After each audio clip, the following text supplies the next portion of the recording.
السلام عليكم ورحمة الله وبركاته. ازيكم يا حبايب قلبي؟ صباحكم مشرق بنور الله. اللهم صل وسلم وزد وبارك على سيدنا محمد في كل نفس ووقت وحين وفي الملأ الأعلى إلى يوم الدين. صباحكم خير وبركة ورزق ورضا وراحة بال من الرحمن، اللهم آمين. يا صباح الزيتون الأخضر الجميل، اللهم بارك. جاني كده يا حبايبي 3 كيلو من الزيتون العزيزي، عامل زي التفاح حاجة كده، اللهم بارك. وكيلو ليمون كده يا حبايبي، ونص كيلو جزر. يبقى ال3 كيلو بياخدوا كيلو ليمون ونص جزر، حاجة كده، اللهم بارك يا حبايبي. لازم نغسله بقى مرة واتنين وتلاتة عشان الرمل اللي فيه كله كده، وننشله كده ونغسله مرة واتنين وتلاتة كده يا حبايبي. شايفين الجمال؟ حاجة كده اللهم بارك. ولو فيها واحدة بايظة ولا حاجة حاولي تستغني عنها عشان ما يبوظش معاكي بقية الزيتون. غسلت هو والليمون والجزر كده يا حبايبي، اللهم بارك. اللهم صل وسلم وزد وبارك على سيدنا محمد في كل نفس ووقت وحين وفي الملأ الأعلى إلى يوم الدين. ربنا يسعدكم حبايب قلبي يا رب. يلا اللي ملحقتش تجيبه يلا تلحق، عشان كل سنة وانتم طيبين. بقى خلاص مروح جبته كده يا حبايبي، شقيته. بقول لكم بقى اعمل كل الكميه خدتها وقعدت بيها على الترابيزه كده. ربنا يعينكم كلكم يا رب على خدمه بيتكم واولادكم يا رب، اللهم امين. شققتهم كلهم كده، وعمايل امي الله يرحمها طريقه كده اللهم بارك من القلب، حاجه كده اللهم بارك تقعد معاكي للسنه كل سنه وانتم طيبين يا رب. وتاكلوا كده في رمضان وانتم متهنيين. نقعته كده بالمعلقتين الملح كده يا حبايبي. اما انزل الميه الوحشه كلها منه هوريها لكم. وعصرت الليمون وشققت كام ليمونيه كده شرايح، ومعايا كده ب10 جنيه عصفر على حبه البركه. والكيلو الجزر بشرته. شايفين بقى طريقة الله يرحمها؟ كانت تبيته ليلة كاملة كده يا حبايبي، ينزل المية. شايفين مية مش كويسة خالص، هي دي اللي فيها المرارة كلها. الملح كده بالشق الليمون هنغسله هيبقى زي الفل. وما تخافيش تقولي هيغمق مني بتاع، ما تقلقيش. دي عمايل امي رحمه الله عليه. كلكم اتمنى منكم كده تطلبوا لها الرحمه، هي وابويا واخويا وموتنا وموتى المسلمين، اللهم امين يا رب. كانت أستاذة رحمة الله عليها في عمايل المخللات دي. فكانت بتعمله كده، ولا تنقعه ولا يوم ولا 2 ولا 3 ولا حاجة. يا إما هنعمله بالليل كده وإحنا قاعدين، تنقعه طول الليل والصبح نقوم جاية عاملة بقية المراحل بتاعه. يا إما هتعمليه أول النهار 2-3 ساعات كده، هتلاقيه نزل المية بتاعه، واعمليه يا حبيبة قلبي. نزلت بقى كده بالجزر، ما قدرتش ابشره على ايديا.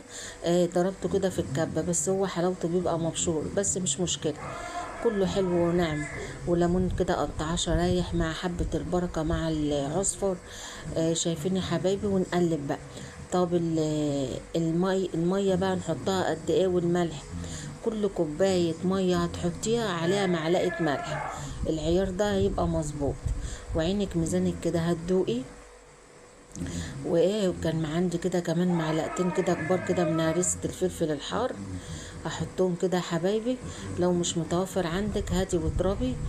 شايفه؟ وجبت كده برطمان مغسول ونضيفه زي الفل كده يا حبايبي. واقوم جايه بقى حاطه من الخليط. تحاولي تبقى ايدك كده ما شاء الله جايبه كل الزيتون مع الجزر مع كله معاك. هنزل الاول كده بالليمون اللي عصرته كله كده يا حبايبي. واقوم جايه بقى حاطه لتر الميه عليه 4 معالق من الملح.